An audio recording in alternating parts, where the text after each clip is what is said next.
سنی لوگ مزارات پر سجدہ کیوں کرتے ہیں؟ بسم اللہ الرحمن الرحیم۔ یہ ایک ایسا موضوع ہے نا جو اکثر عوام میں گھومتا رہتا ہے۔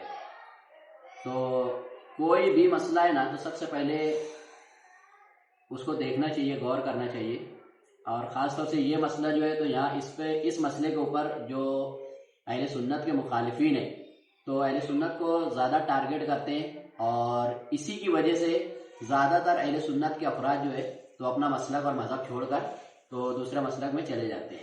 اب مثال کے طور پر کہ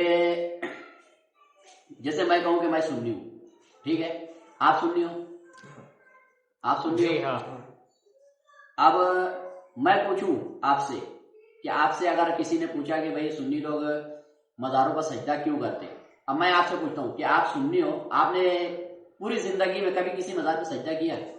نہیں۔ آپ نے کبھی کیا؟ میں بھی سنی ہوں، میں نے بھی کبھی کسی مزار پہ سجدہ نہیں کیا۔ اب جب ہمارے پاس یہ سوال آتا ہے تو ہم لوگ اکثر پریشان ہو جاتے ہیں کہ اس واقعی میں یار سنی لوگ سجدہ کیوں کرتے ہیں، حالانکہ یہ نہیں سوچتے کہ یار ہم تو سنی ہیں لیکن ہم نے تو کبھی سجدہ نہیں کیا۔ تو اس کی سوچ کی سیدھی بات یہ کہ میں سنی ہوں اور میں یہ کام نہیں کرتا، تو میں اس بات کا جواب کیوں دوں؟ میں اس کا جواب دوں کیوں؟ میں اس کا قائل بھی نہیں ہوں اور نہ میں اس کا مرتکب ہوں۔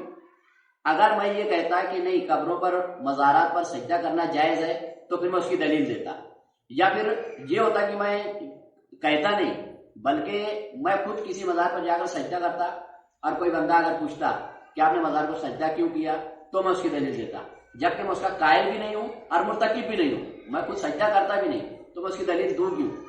تو یہ جو سوال بنتا ہے یہ ہمارے لیے بنتا ہی نہیں ہے، اور کسی اہل سنت سے نہیں بنتا، بلکہ یہ سوال ان لوگوں سے پوچھنا چاہیے جو لوگ ایسی حرکت کرتے ہیں۔